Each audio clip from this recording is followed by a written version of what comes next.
Hello and welcome to today's video. This time I'm flying solo without my friend Andy as we take another trip to the Shepton Mallet Toy and Train Fair for Sunday the 26th of January 2025.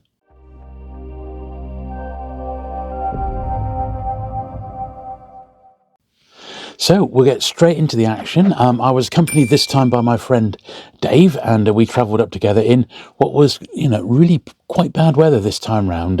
We just had quite a big storm in the UK, and another storm was sort of heading in our direction. Thankfully, we got home without incident. We got there without incident. It was just very, very windy and wet, but we managed to survive okay. And we were straight in, and there's so much to see at the Shepton show, and we got there fairly promptly. We were there for sort of 9 o'clock, so most of the dealers had set up at that point, or were just finishing off setting up, and we were in with the other early bird entries to try and film as much as possible before it got a bit too busy when the doors opened to the public. Now, that was that previous store. There was quite a nice one, lots of decent 80s stuff, and I've tried to take on a few viewer comments where they say I go over the tables a little bit too quickly. All I would say to that is, if you were in the room with me and you realise just how many stalls there are to actually get through, it would just mean the videos were hours and hours long. So I try and dwell on the ones which have got the most interesting stuff, shall we say. And this is Steve Hayes, I do believe, and this is a stall that my friend Andy usually goes to. And apologies for young Andy. He can't be with us today. He's a little bit under the weather. Hopefully he'll be up and fit for the Matford one, which is just in a couple of weeks' time. And the usual great selection of stuff. Lots of Mego stuff on this stall as well. Some good figures there. Always very tempted to just dive in and buy them all. But you've got to draw the line somewhere. But yeah, some nice stuff here. There was a very, very nice Dick Dastardly car, but it was $395 from Wacky Races. Yes, very, very nice, but I've not seen that one before. Here's sort of the other end of the table.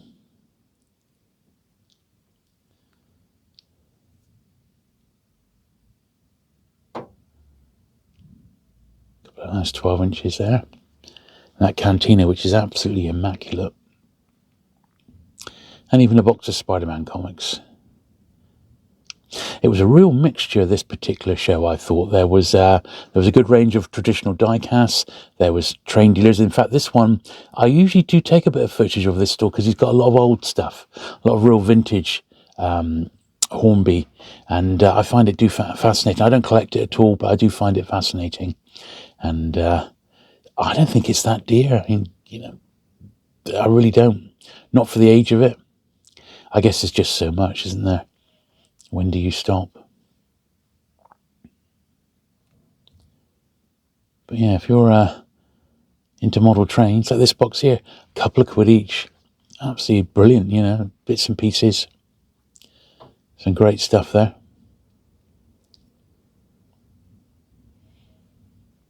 Yeah, I think the world of model trains represents quite a lot of bargains these days. And it may be because perhaps not so many people are taking up the hobby of having a train set or a train layout or diorama. Certainly I've now got visions of having one in my my future library. Now this was very, very rare. It's a promotional Matchbox van there for... and that was like I think it was... or Beals rather. Was it... like a rental company, something like that. But that particular one, in its very rare box, the dealer was taking offers of over $550 for that one. I saw two other examples of that one at the show, but they were both without the all-important plain box. But it was just a promotional Matchbox model, that one, and quite scarce.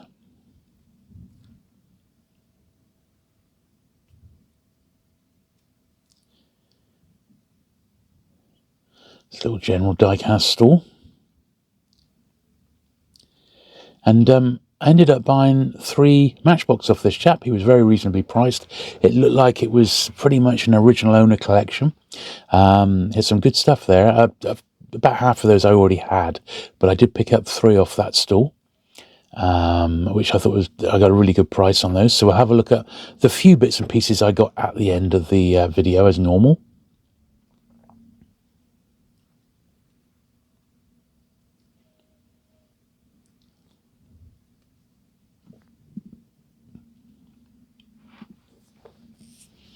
The store was looking particularly good this time round.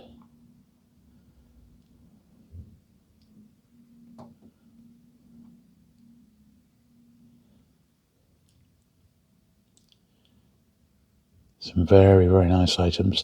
Some good quality and good grade items, I thought.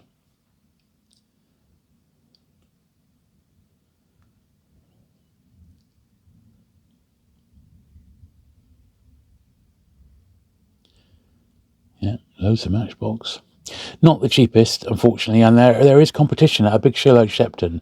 There is competition with, you know, some of these more common Matchbox models. You need to price them a little bit keener. If some of those ones at 25 were sort of around the 20 mark, I think he may start moving them. But he's got plenty there, and they are, you know, reasonably nice condition. He had some very, very nice boxed ones, as we'll see in a minute. I can't remember the dealer's name. He comes from Wales, and he did have a very, very nice store here, as you can see.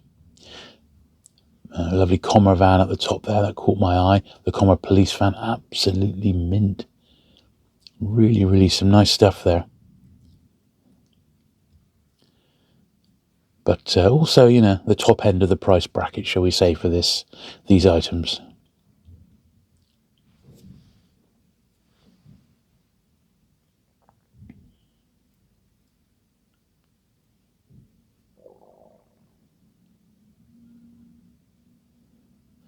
But yeah, some nice stuff there.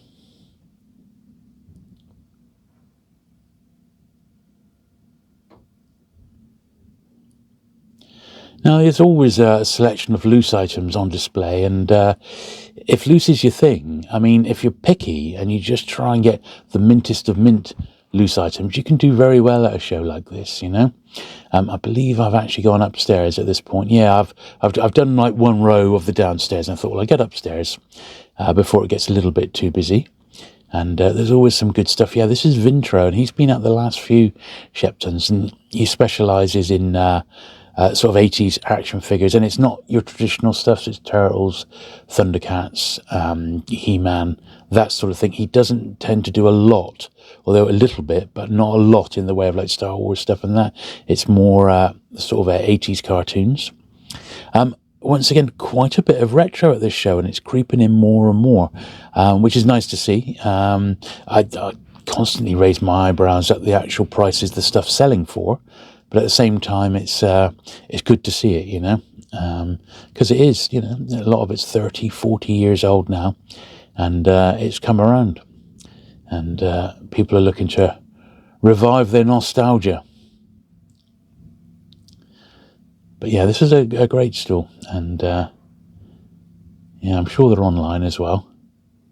Vintro, there we are. Good stuff. Now, we actually had a little bit of vintage at this particular show, and this was a huge run of the 12-inch Star Wars figures. Some nice stuff there. I mean, not tip-top shape, all of it by any means, but you know, it's unusual for us to even see some of this stuff at the toy fairs down in the southwest. So just to see a bit of it is fantastic. I raised my eyes at some of the prices. I just, you know, can't believe what this is selling for. But is it selling at that? I don't know. A few people have said to me that potentially the bubble may have burst ever so slightly on the vintage Star Wars stuff, and some prices are starting to come down. But, you know, the rare will always be rare. And, you know, if you've got it in tip-top shape, you're never going to go wrong. Not with something like Star Wars. It might go in, you know, waves and fits and starts, but ultimately in the long run, you can't go far wrong with it, I don't think. But yeah, what a selection. Very, very nice to see all of that lot. Not your usual sort of sight at a toy fair in Shepton. So great to see. Nice signed cards and bits and pieces there. That's a good store, that, from a dealer I'd not seen before. I think my friend David's seen him at one of the Star Wars shows that he goes to now and again. A few cheap and cheerful bits there, like a little rotor drawer for Magic Roundabout, only a £5. a pretty nice, it says unused, an original Kerplunk for a tenner. I mean, it's not a lot of money, is it? These were Sinclair Spectrum games. So once again, as I said, there was some retro stuff on display, and it was nice to see. There's even dealers selling videos, as you can see, the old VHS videos. Don't really know how they would have gone, even the more collectible titles. But you know, there's always somebody out there looking for something, isn't there? You know, and there's old bubblegum cards there as well. Is it like they were like remaindered, weren't they? Those ones back in the 80s and 90s. But now, 30 years later, they're collectible. A few odd rare Star Wars figures in that cabinet there. Luke Stormtrooper there at 100. And yet more retro games. A PlayStation 1, Dreamcast, Game Boy, Game Boy Advance, a GameCube. It was a mixture there of stuff. Not, I would say, particularly cheap, but you know, I think this is the way of retro nowadays. It is what it is. If you collect old video games, be prepared to fork out a few pounds. Nice Transformers there. Once again, mixed in with little Nintendo handhelds and what have you. Very, very nice. Fair old batch of Hot Wheels, and we do cover a little bit of that on the bigger stalls as we work our way around the hall.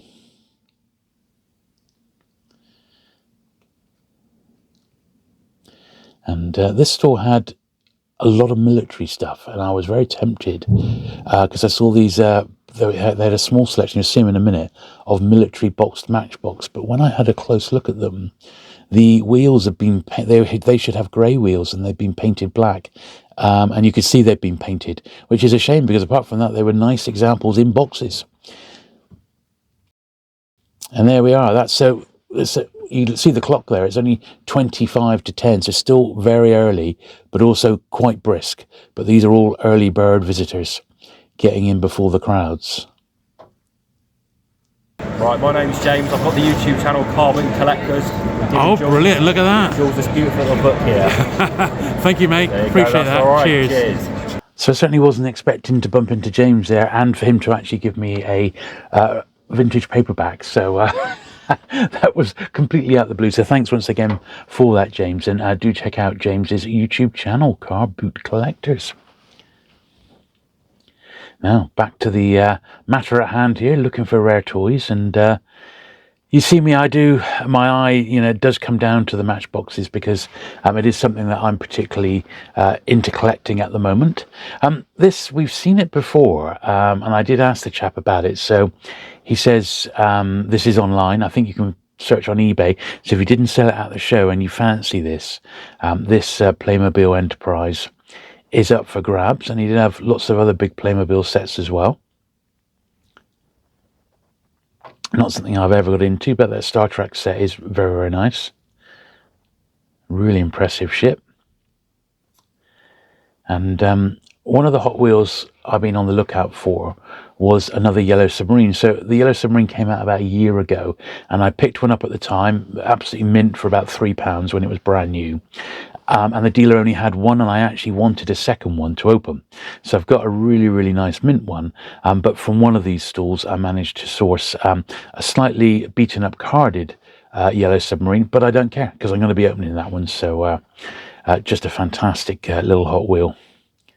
In my opinion, I just love the design of the Yellow Submarine. It's brilliant.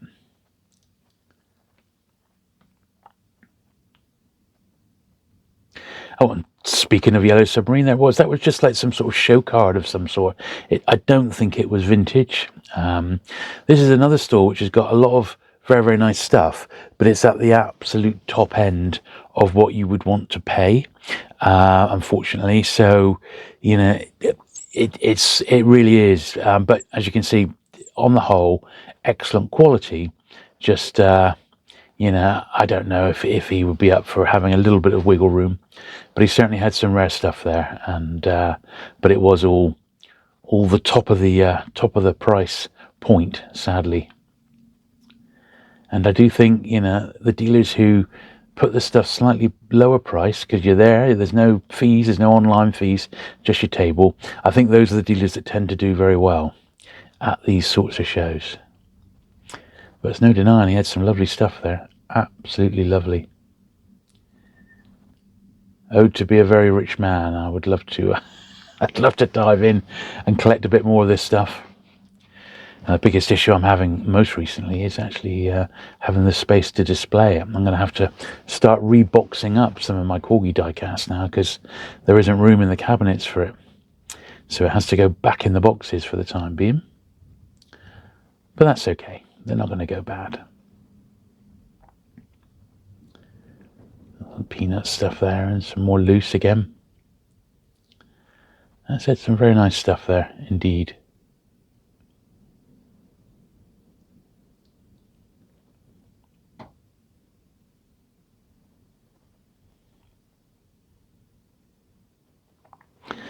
Yet more Hot Wheels. Look at that, £4 each, or 3 for a tenner. I think this is about the biggest Hot Wheel dealer who was there at Shepton this time round, and thousands of Hot Wheels. Lots of railway stuff. Look, the Foden News, that was a pile of them. Evidently for the Foden collector. But yeah, another interesting stall. Lots of old railway stuff. If you're into railways and trains, collecting and dioramas, there's so much to see. It's just incredible. It really is good. Some old cigarette cards.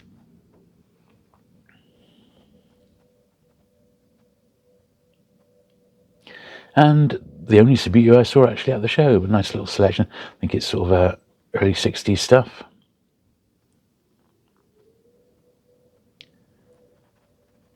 And more cheap and cheerful bits and pieces.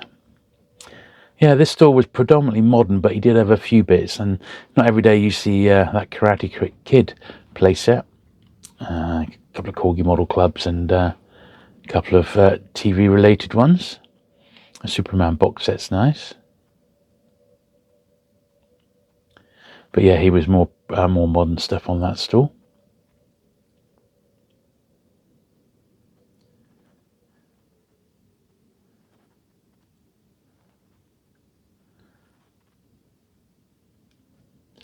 Once again, some very nice Matchbox, but absolutely top end. I keep seeing them show after show, and they're not moving. I think they're just a little bit too high. They might need a slight revival. I don't think the Matchbox market is quite as hot as it was a year ago, which is good for buyers. Although online, you may think completely differently. Now, I did take my time on this stall. This is Alan Hall, perhaps the biggest dealer at the show, and you may have seen his stalls in the flesh before. They're very, very impressive. He's got his reproduction Action Man. He's got original Action Man stuff as well. He's got all the key die casts, and he had also had a big Matchbox collection in, but once again, I think he just got it and the prices were extremely high. I mean, massively high, so a bit more than I wanted to spend this particular time, but they're rare all the same, in beautiful condition. Yeah, I couldn't really sort of dig in. There's lots of signs saying don't touch, which is fair enough, so I was happy just to look.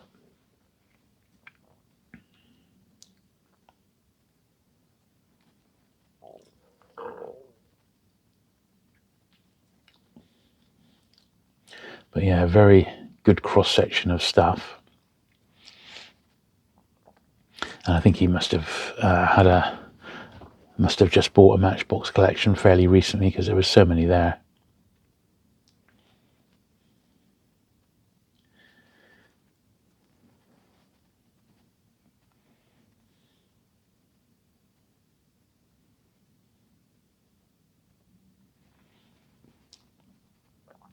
Some nice early ones. And then those ones there on the plinth are the special ones. The ones that are the top end price.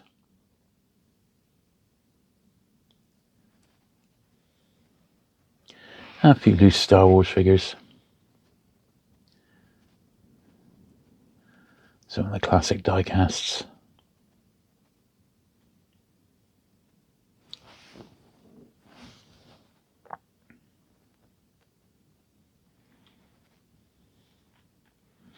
and more rather expensive loose Matchbox toys. Very nice, yeah, top shape, but no boxes on those ones. But yeah, still quite dear, I thought.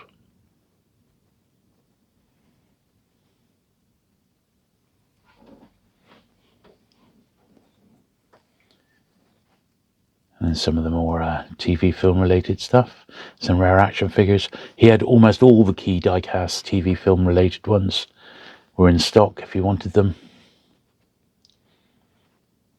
Yeah, some good stuff. Great store, always a great store to look at.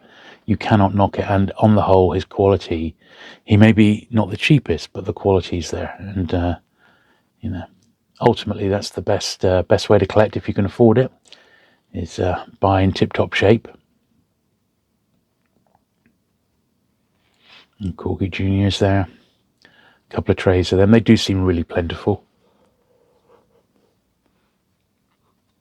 A bit more vintage Star Wars, not quite the caliber of the one upstairs, but some good stuff all the same. The carded were all resealed, so they weren't in the greatest of shape, but they were nice all the same.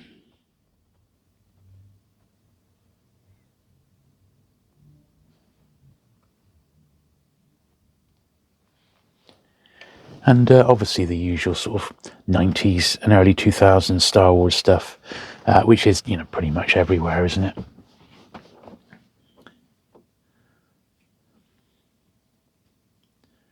It's a bit of a mishmash store, but it had some interesting stuff on it. Those rub-down transfers, he had quite a lot of sets of those different ones, which I thought was quite interesting. And you might spot it there. He even had a vintage Remus playset there. Yeah, the Identi Spook.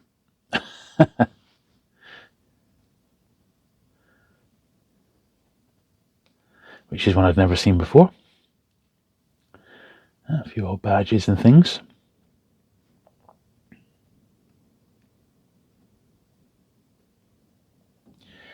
A few copies of Mighty World of Marvel. The British Marvel comic.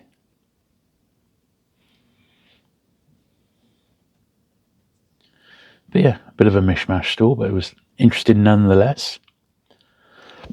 And there's always lots of stalls like that at Shepton, there really is. And you never quite know what you're going to get, because you do get genuine sellers who are just clearing out. And a few there that was potentially interesting, but most of them I already had.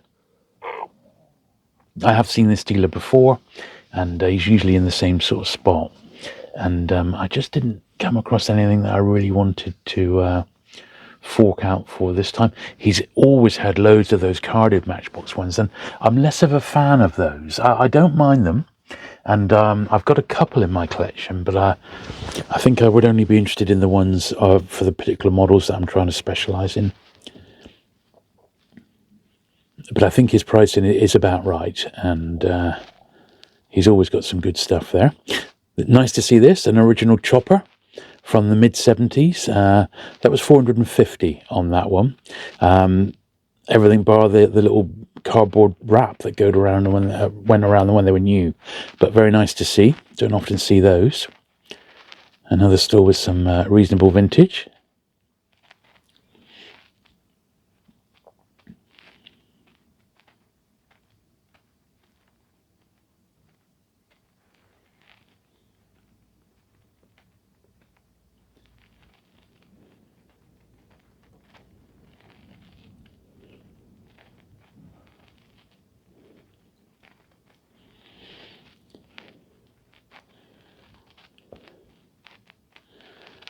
Yes, there really is a lot to see at the Shepton show, particularly if you take your time and have a really good look around. You know, you could be there a few hours at least, even longer once the doors opened. And because the weather was absolutely appalling outside and it started to pour down with rain, they did open the doors early for the people who were queued right around the block. A few Dukes of Hazzard goodies there, kits and things like that. I'm always asked to show the Dukes of Hazzard stuff, and that was the store which had it, that particular one. So there you go.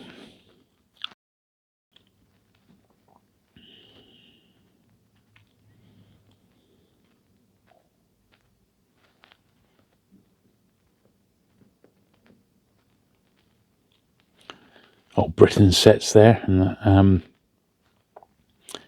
some very real vintage sort of early toys there. And this was a little run of the Corgi Model Club, which surprisingly, looking at what they've been selling for on eBay, have actually started to fetch a bit of money. Potentially the Model Club itself has run out of a few of the actual models, and they've actually gone now.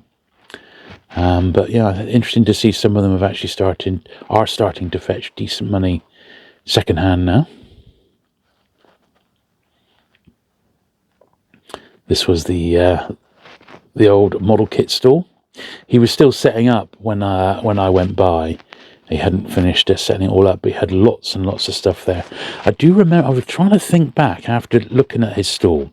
I think it was it was these Matchbox kits here, rather than the Airfix ones. I seem to remember doing those as a kid in the 70s, but he had everything. So apart from the original kits, at the end he had all the paints and glues and brushes that you could possibly need.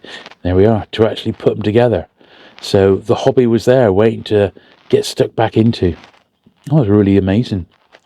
I remember buying those paints as a kid, you know, having a little old tobacco box full of them, I seem to recall. Yeah, more vintage train sets. No shortage of that. And yeah, trays upon trays of Matchbox and lots of loose stuff there. I mean, if you collect loose, you're not going to go far wrong at all. But this is a bit difficult to see. It's all under like frosted glass, so yeah, not so great. This is interesting. Some very early, well, I say very early, some like mid-70s Lego sets. So the store was in a bit of a disarray. I think they were still setting up, but they were also busy as well. And lots of bigger pieces of memorabilia to try and merchandise. This is a store he's usually there, and he does specialise in the character option Doctor Who stuff. So he had a fair bit of that there. About the only one he did have a lot of Doctor Who.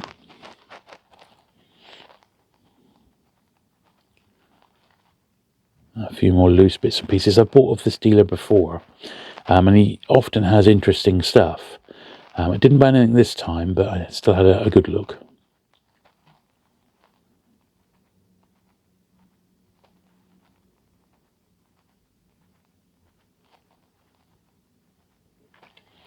Yeah, he sometimes has some interesting books on the end as well, so always worth checking them out.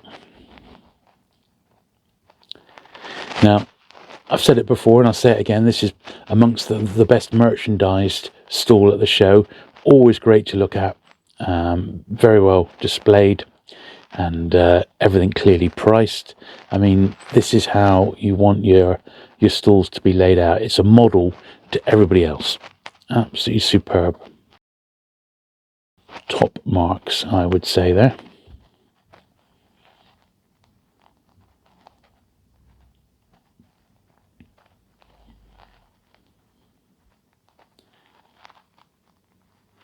Yeah, lots of triang stuff. All mint. Everything he sells is tip-top shape, as you can see. And I don't think expensive. So, there you go.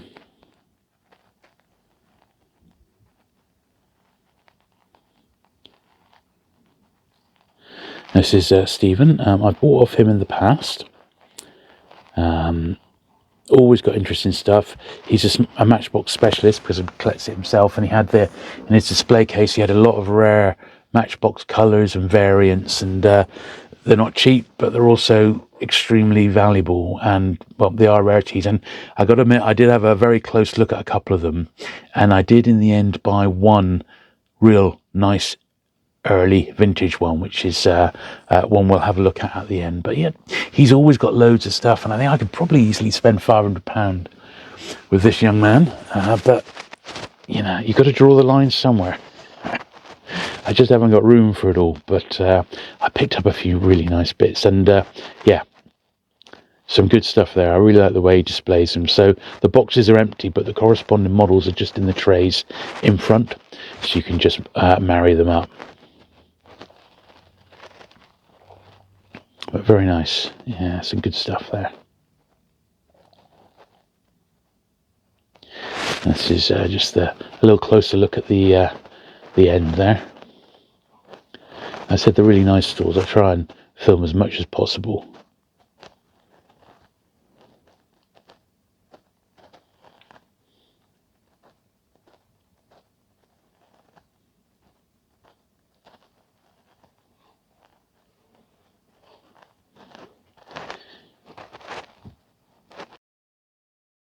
Okay, so what's your name, mate?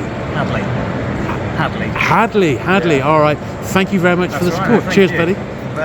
And once again, thank you to Hadley for popping by and saying hello, and saying how much he enjoys the videos. I bumped into a few channel viewers who I hadn't seen before, so thank you very much for everyone who says hello. And I did also bump into Dave from channel Toy Polloi, but for some reason we didn't get a photo together this time, so there you go. You know, you can't do it all. But he was there. Here's another great regular dealer, toyhunter.co.uk. Always brings really interesting stuff. And yeah, time I went by, I said, phew, that's it. Just set up in the nick of time. As I said, I think they're just about to open the doors, and there was a steady stream right up until we left, in fact, of people coming through the doors. As I said, the organisers decided to let the queuing public in early because of the bad weather. This is another fantastic dealer. He'd already been well shopped by the look of it. This is Jordan's Vintage World, and there he is, and a great stall. But yeah, I noticed several gaps where stuff had been pulled out, so I think he's moved it. I do follow him on Instagram, and he has bought a few collections recently which have been very good, you know, really great to see. And they've swelled his ranks, but as you can see, there's quite a lot missing. It's already gone before the public have even got in, which is why sometimes the early bird can really pay off if you want to see the full selection.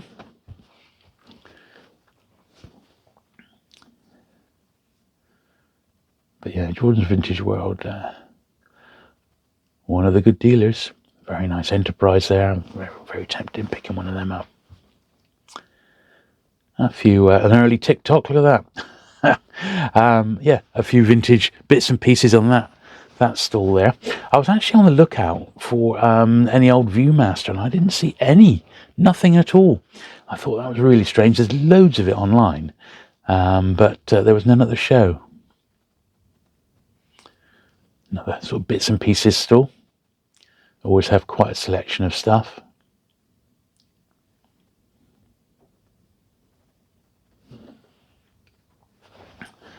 Annuals and things, early board games.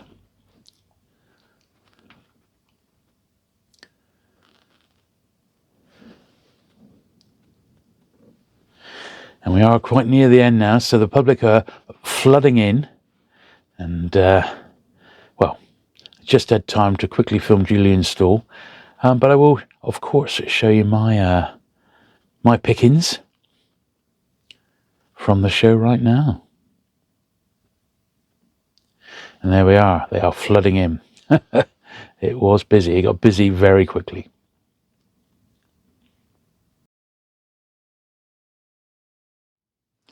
Okay, so time for a quick look at what I picked up. So this one, as you can see, was a £5, and I think this was picked up off a chap called Lawrence. He said he's clearing out his own collection of books on collectibles, and this one I'd never seen before, and I thought, well, a £5, it's okay. It says it's a price guide, so we take that with a pinch of salt, but it's full of old board games, so I thought, well, that's all right. I'll just get it for the pictures alone more than anything.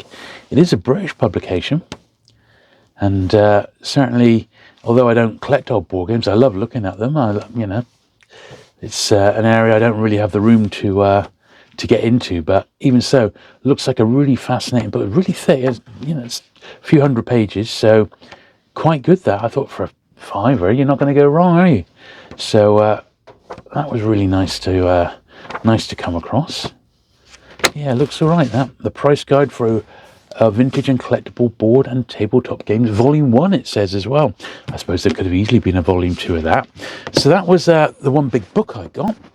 The other book I got, of course, was from James. So thank you very much for that, mate. I was not expecting to be picking up any paperbacks at all, and it's part of the Hutchinson Library, number 8. So thank you very much for that.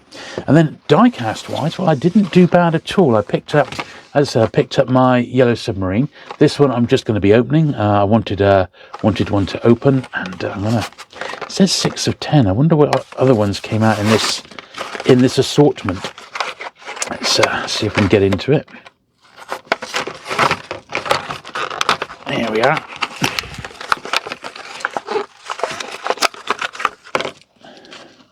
Yeah, he's on wheels. My very own roll along Yellow Submarine. Excellent stuff. Brilliant. Love that. These ones, of course, are already open. So I'll show you the 4 that I got. So they do span the decades, as it were. So this is the earliest one I got. From memory, I think this is from 1958, number 25. And although the box isn't perfect, it's absolutely fine for myself. Absolutely fine. I'll just get this one out. And this was quite high up on my my wants list, and it's the little Dunlop van. Very, very nice indeed, that. Lovely. So really pleased to get that one. So slide him over there. And the next was the Mer Hill Dumper. I think this one's called. This is the 3rd version of it. By far the biggest one. Absolutely beautiful with its sticker on the side as well, the Lang sticker. In a nice box. That's quite scarce, that one. Yeah, it's quite scarce. So that was very nice. That was from 1962. So really pleased to get that one. Then we got this one. I think this is 1966 now. I do already have this one, the MG100, but I've got a loose model, and the loose model I had marked as to upgrade. So finally, I'll get rid of my loose one. I've got a nice boxed one, and I remember seeing these on the road. This one's once again absolutely immaculate. So very, very pleased to get that one. And the last one here is the only sort of modern one I got. I say modern, 1976, so it's 49 years old still. But it's this one, which is 52, the police launch. A friend of mine called Glenn, one of my channel supporters, he actually mentioned this one as one he'd like to get himself. He just fancies it on his desk. So Glenn, if you're seeing this, well, look, it's not a difficult one to pick up. It really isn't, and there it is in the flesh. So if you really want that one, mate, you're going to have to give me a shout, and I'm sure I can get it sent out to you over in Germany. So there we are. So that was the haul of the show. So really, really pleased with that one. As I said, hopefully my friend Andy will be with us next time. If not, thanks very much for Bulldog for creating yet another fantastic show. We all had a really good time. If you've enjoyed today's video, do please give it the thumbs up. Do please hit the subscribe button if you've not already for regular vintage toy fair action. And I look forward to seeing you again very soon. Bye.